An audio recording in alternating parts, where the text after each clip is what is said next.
hina wajah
وبارك لولادي. Baik, terima kasih. Assalamualaikum warahmatullahi wabarakatuh. Nahmaduhu ta'ala wa nusolli ala rasulihil karim, amma ba'du. Terima kasih buat Bang Matar yang kayaknya nggak pantas untuk memuji saya. Jangan-jangan pujian itu celaan yang tertunda buat saya. Pada dasarnya sama seperti narasumber yang lain, saya juga kurang sehat. Cuma karena saya rakyat, jadi kalau batuk pilek masih belum dibilang sakit. Kalau sudah tidak bisa bangun, baru sakit namanya. Jadi makanya saya masih bisa sempat hadir karena saya juga rakyat sama dengan kalian. Saudara-saudara, kalau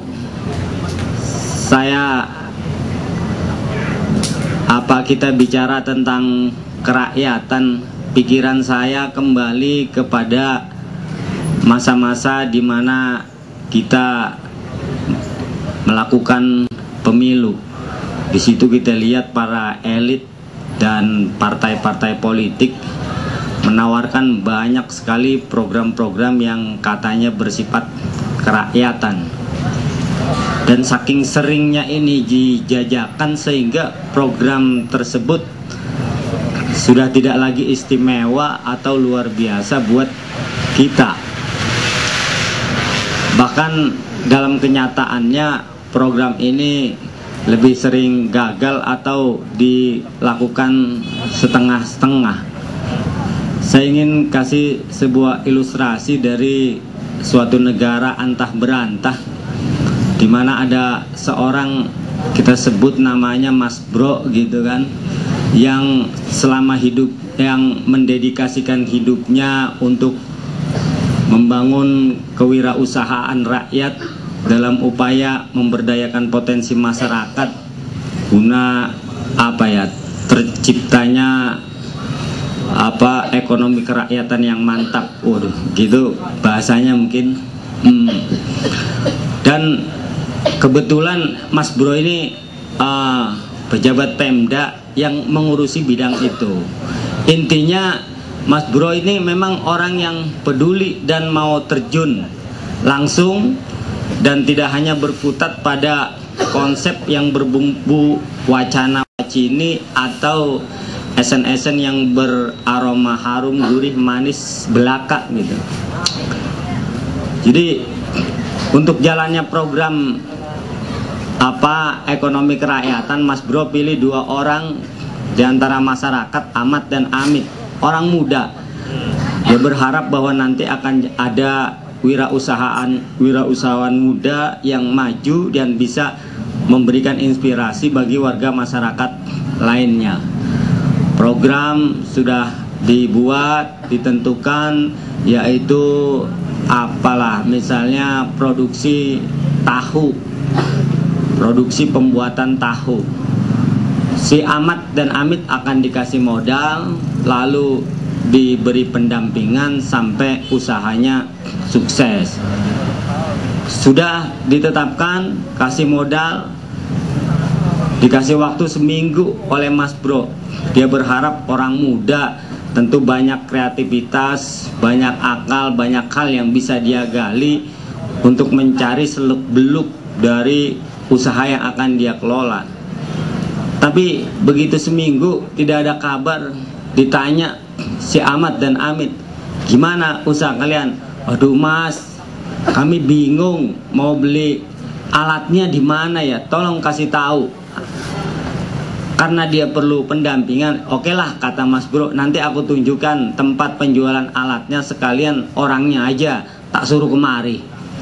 Lalu setelah dipanggil, dipertemukan dengan mereka, terjadilah transaksi. Barang dikirim berikut dengan orang yang akan membantu mengoperasikan alat itu. Seminggu ditungguin, wah udah bisa dilihat nih hasilnya kan. Tapi seminggu kemudian dia datang lagi, waduh Mas kami bingung mau beli bahan bakunya di mana. Mas kasih tahu dong di mana kami bisa beli bahan baku. Oh ya, monggo Aku carikan kalian tempat jual bahan baku. Dicarikan tempat jual bahan baku. Mereka beli. Setelah itu udah nggak ada alasan lagi nih buat mereka untuk tidak berhasil. Dan kenapa harus 2 orang? Karena diharapkan kalau 1 mungkin nanti akan banyak hal yang terhambat sehingga program tidak berjalan. Setidaknya dengan 2 orang mereka bisa saling bersinergi sehingga apa yang diusahakan akan tercapai kan.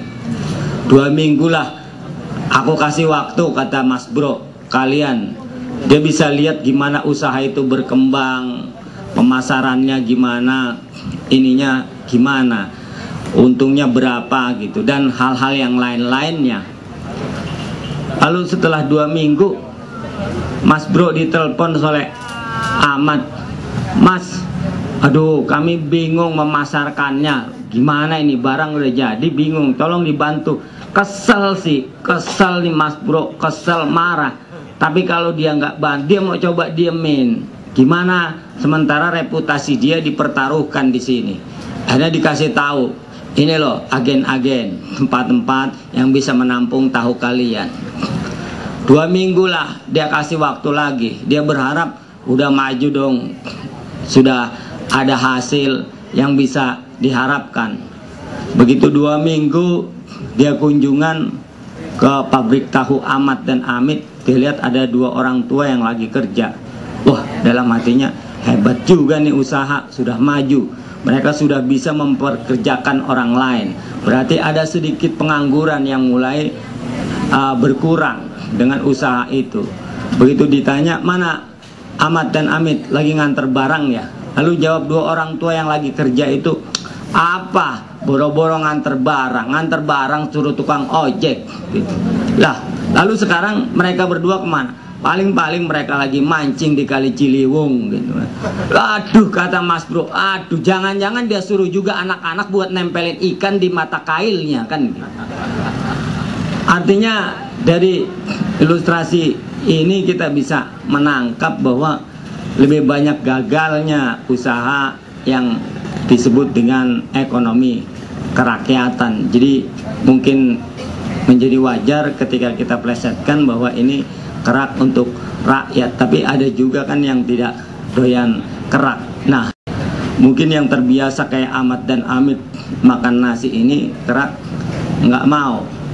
Jadi pengalaman selama ini kan mengajarkan kepada kita bahwa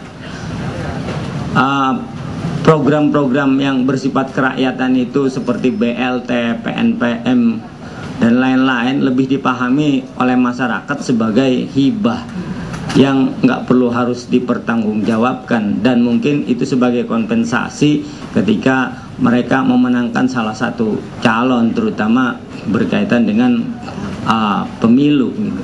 Jadi buat mereka ya kapan lagi mereka bisa menikmati uang dari hasil pajak mereka sendiri, bukan cuma para koruptor yang menikmati itu.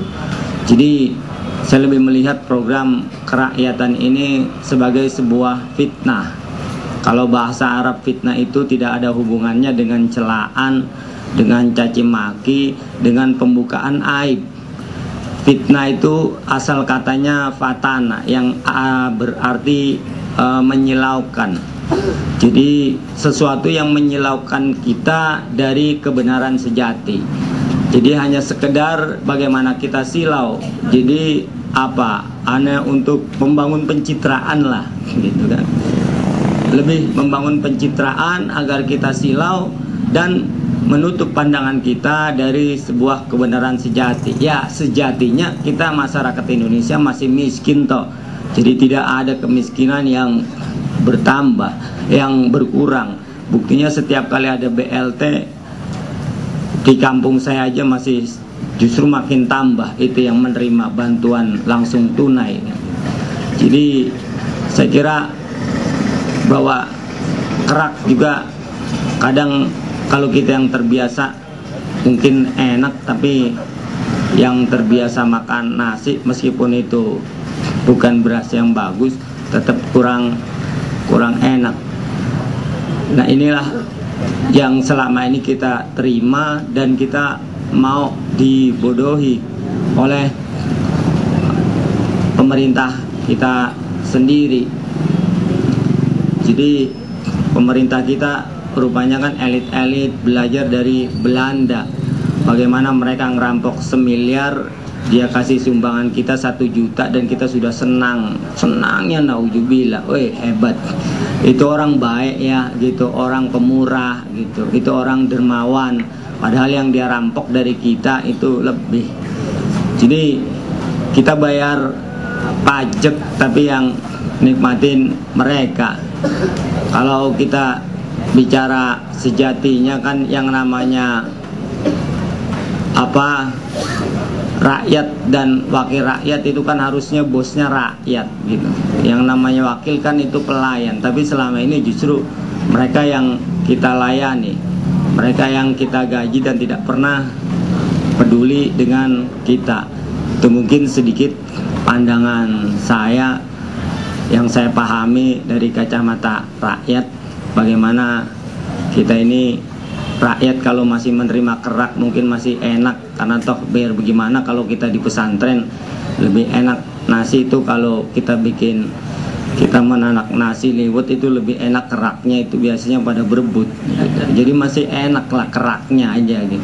Tapi kita kayaknya boro-boro dapat keraknya, ada mungkin arangnya dari hasil pembakaran yang kita terima yang tidak ada manfaatnya apa-apa buat kita. Demikian. Baik, dengan ramuannya itu sangat indah saya kayak gitu. Bang Amin, silakan monggo untuk menyampaikan sesuatu. Terima kasih Bang Arya. Assalamualaikum warahmatullahi wabarakatuh. Sebelumnya saya ingin mengkoreksi dulu Bang Arya. Saya bukan dari KPK. Saya dulu memang pimpinan KPK yang pertama, tapi sudah nggak di KPK sudah 4 tahun lebih. Jadi saya rakyat jelata juga gitu. Terus kalau bicara korupsi itu gandengannya dengan kemiskinan. Karena gara-gara korupsi maka rakyat miskin gitu. Jadi kalau tidak ada korupsi, rakyat Indonesia tidak miskin. Karena terlalu besar yang dikorupsi.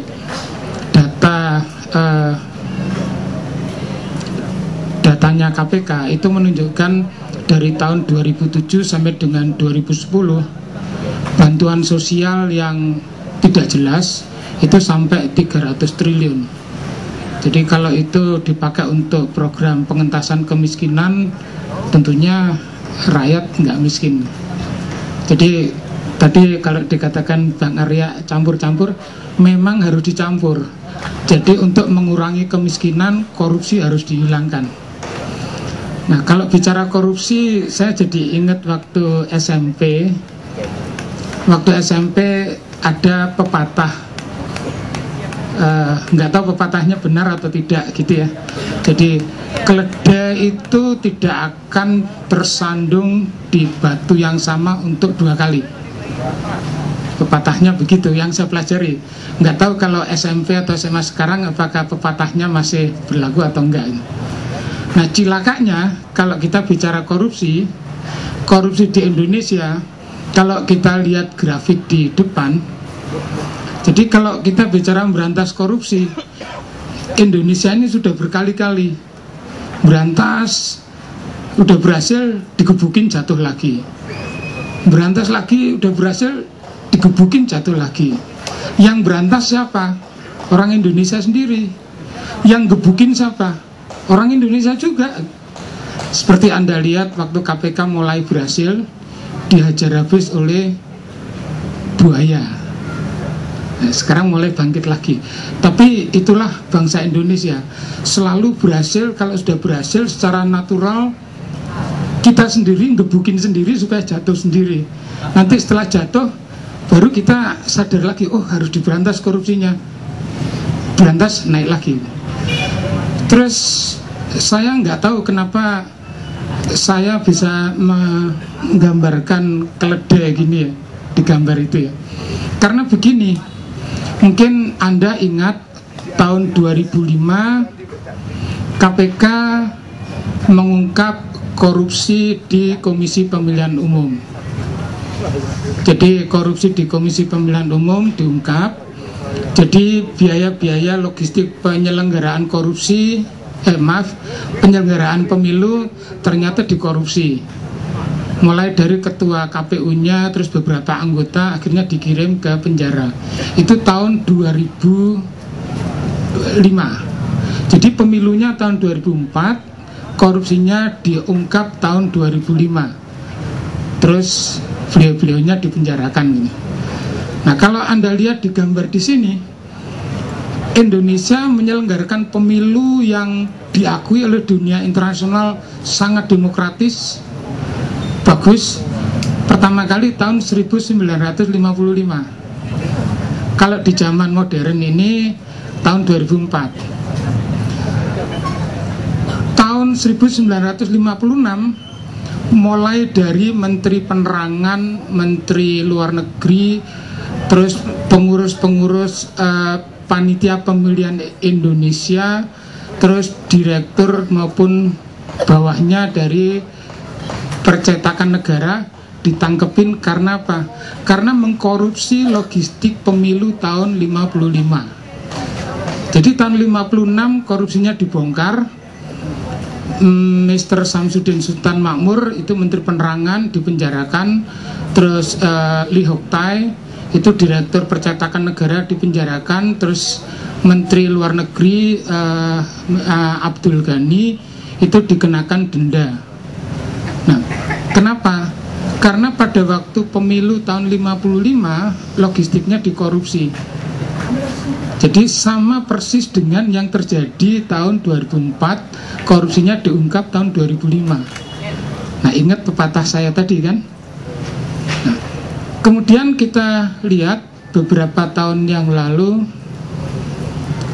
Gubernur Bank Indonesia dipenjarakan, Pak Burhanuddin Abdullah, termasuk deputinya, termasuk Pak Besannya Pak Presiden. Itu Gubernur Bank Sentral Bank Indonesia. Beberapa tahun sebelumnya yang namanya Pak Safirin dipenjarakan juga, Gubernur Bank Sentral juga, Gubernur Bank Indonesia. Artinya kesandung dua kali kan. Tapi enggak cukup segitu. Kalau kita lihat ke belakang tahun 67, Gubernur Bank Sentral itu juga dipenjarakan. Kenapa? Tuduhannya subversif. Tapi kalau dilihat apa yang terjadi, ya ngambilin duit sama. Artinya gini, tahun 67 Gubernur Bank Indonesia dipenjarakan karena urusan ngambil duit. Kemudian yang lebih menyakitkan, duitnya dipakai untuk beli senjata ke Taiwan untuk mendukung pemberontakan G30S. Nah, kemudian Gubernur Bank Indonesia lagi, Safirin dipenjarakan, kemudian Burhanuddin Abdullah dipenjarakan 3 kali kesandung di tempat yang sama. Ya, lebih Pak. Kalau dia 2 kali aja. Kemudian kalau kita lihat lagi, berapa anggota DPR yang dipenjarakan karena mintain duit, terima suap. Terus menteri misalnya Pak Rohmin Dahuri dipenjarakan juga karena mintain duit. Kalau kita mundur lagi ke belakang, tahun 56 Mr. Jody Gondokusumo, Menteri Kehakiman Republik Indonesia, sama, dia anggota parlemen, dipenjarakan karena mintain duit. Jadi dia memberikan visa kepada orang asing dengan imbalan minta duit, walaupun duitnya tidak diterima oleh dia, duitnya diterima oleh orang kepercayaannya dia. Nah, artinya apa? Tahun 56 menteri dipenjarakan, di zaman KPK dipenjarakan juga, anggota parlemen di zaman Orde Lama dipenjarakan, di zaman reformasi dipenjarakan juga. Artinya apa? kita ini kok kayaknya tidak bisa belajar dari diri kita sendiri. Jadi dulu sudah mengalami kesalahan, terus berulang lagi. Kalau Anda lihat di sini, banyak sekali operasi-operasi sejenis KPK yang sudah pernah dilakukan. Tahun 57, Panglima penguasa militer, karena pada waktu itu masih darurat perang, jadi kita berhadapan dengan Belanda, berhadapan dengan PRRI Permesta, jadi darurat perang yang berkuasa militer. Oleh penguasa militer waktu itu, Mayor Jenderal Abdul Haris Nasution, diberlakukan pembuktian terbalik tahun 57. Nah, pesannya Pak Abdul Haris Nasution waktu itu adalah peraturan pembuktian terbalik diberlakukan dengan catatan yang harus diperiksa pertama kali adalah diri saya sendiri. Akhirnya Pak Abdul Haris Nasution kekayaannya diperiksa. Nah, sayangnya tahun 59 kita kembali ke dekret, ada dekret presiden 1 Juli, kembali ke Undang-Undang Dasar 45. Jadi keadaan darurat perang tercabut. Nah, lucunya kalau kita lihat tahun 70, jadi tahun 71 itu dibuat Undang-Undang Pemberantasan Korupsi nomor 3 tahun 71. Nah, tahun 70-nya itu ada diskusi besar yang dilakukan oleh para generasi muda bertempat di Salemba, Universitas Indonesia. Termasuk yang diskusi mahasiswa yang namanya Akbar Tanjung, Zain Bajeber, Mar'i Muhammad, Kristianto Wibisono. Mereka masih mahasiswa semua. Salah satu yang dibahas apa? Perlu atau tidaknya pembuktian terbalik. Sebagian mendukung pembuktian terbalik, sebagian menganggap pembuktian terbalik bertentangan dengan hak asasi manusia. Tahun 70 dibahas detail. Keputusannya apa? Tidak diberlakukan. Itu ada di Undang-Undang nomor 3 tahun 71, pembuktian terbalik tidak berlakukan. Kemudian tahun 98 diskusi lagi. Tahun 99 diskusi lagi, perlu atau tidaknya pembuktian terbalik. Kemudian dibuat Undang-Undang nomor 31 tahun 99. Isinya apa? Pembuktian terbalik tidak diberlakukan. Artinya apa? Ya, generasi kita memang generasi yang nggak bisa ngambil keputusan. Sudah tahu tahun 70 Undang-Undang pembuktian terbalik tidak diberlakukan, sampai tahun 99, artinya 29 tahun kita gagal berantas korupsi.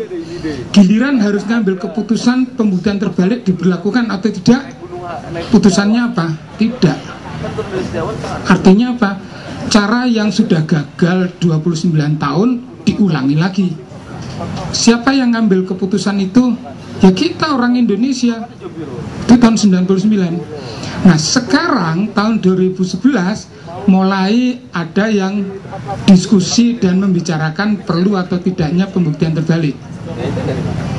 Nah, nanti saya menebak bahwa memang bangsa Indonesia itu bangsa yang tidak bisa belajar dari sejarah sendiri. Pasti nanti keputusan pembuktian terbalik tidak diberlakukan. Jadi walaupun itu sudah gagal akan diulang lagi. Karena apa? Ya kita ini memang bangsa begini, bangsa yang nggak bisa maju. Mestinya kan kalau tahun 70 pembuktian terbalik tidak diberlakukan, kemudian sampai tahun 99 kita masih gagal berantas korupsi, mestinya kan tahun 99 itu pembuktian terbalik diberlakukan. Nah, ternyata tidak.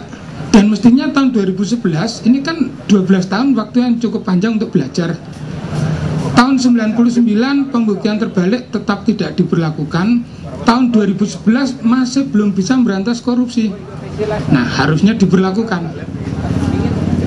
Tapi untungnya Indonesia punya yang namanya Pak Yunus Hussein. Pak Yunus Hussein ini yang ahli urusan pencucian uang. Jadi ya sudah, pembuktian terbalik diberlakukan tapi lewat undang-undang pencucian uang, bukan undang-undang pemberantasan korupsi. Nah, ini bentuk saya cerita bagaimana bangsa kita berkali-kali mengulangi kesalahan yang sama. Kemudian kalau kita lihat, tadi saya katakan tahun 57 pemberantasan korupsi besar-besaran, terutama oleh TNI, artinya pemberantasnya betul-betul dilakukan oleh TNI. Yang menyidik, yang menggeledah itu CPM. Kemudian tahun 67 dibentuk tim pemberantasan korupsi. Setahun, 2 tahun beroperasi, hasilnya bagus. Kemudian tahun 70 dibentuk Komisi 4, hasilnya bagus. Kemudian tahun 77, saya yakin sebagian besar masih belum lahir, tahun 77 dibentuk Operasi Tertib.